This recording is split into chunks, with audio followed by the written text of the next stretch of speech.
जय श्री कृष्णा, जय श्रीमन नारायण, जय श्री राम। भक्तों, मैं आपको एक छोटी सी कहानी सुना रही हूँ कि एक सोच का ही फर्क होता है।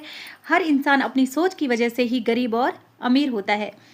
एक बहुत अमीर आदमी रहता है, तो वो रास्ते से जा रहा होता है, तो एक भिखारी भीख मांगता है। तो अमीर आदमी उससे पूछता है, भाई भीख क्यों मांग रहे हो? तो वो कहता है कि मेरे खाने के लिए कुछ भी नहीं है, इसलिए मैं भीख मांग रहा हूँ।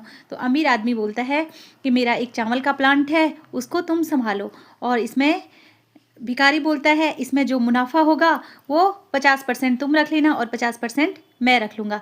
लेकिन अमीर आदमी बोलता है कि मुझे 50% नहीं चाहिए, मुझे 10% ही देना, बाकी का जितना भी 90% होगा तुम रख लेना। लेकिन जब वह चावल का प्लांट का काम शुरू करता है तो बहुत सस्ते दामों पे और बहुत अच्छा मुनाफा होता है उसको, और उसको बहुत प्रॉफिट होता है और वह बहुत मालामाल हो जाता है भिखारी।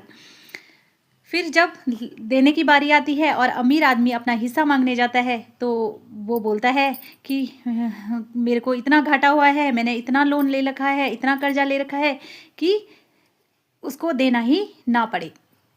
उसने अमीर आदमी को कुछ भी नहीं दिया। फिर क्या हुआ, जो उसके पैसे वगैरह थे, वो सोच का ही फ़र्क है। देखो, वो उसने जितना पैसा कमाया उतना गलत चीज़ों पे, गलत ढंग पे उड़ा दिया और सारे पैसे उसके ख़त्म हो गए, और फिर वह रास्ते पे भीख मांगने लग गया। ऐसे ही फिर एक दिन आया, अमीर आदमी जा रहा था और उसको फिर रास्ते पे भीख मांगते देखा। तो पूछा, भाई? उसने उसको पहचान लिया, बोला, भाई तुम भीख मांग रहे हो? तो वो बोला कि मेरा काम धंधा नहीं चला।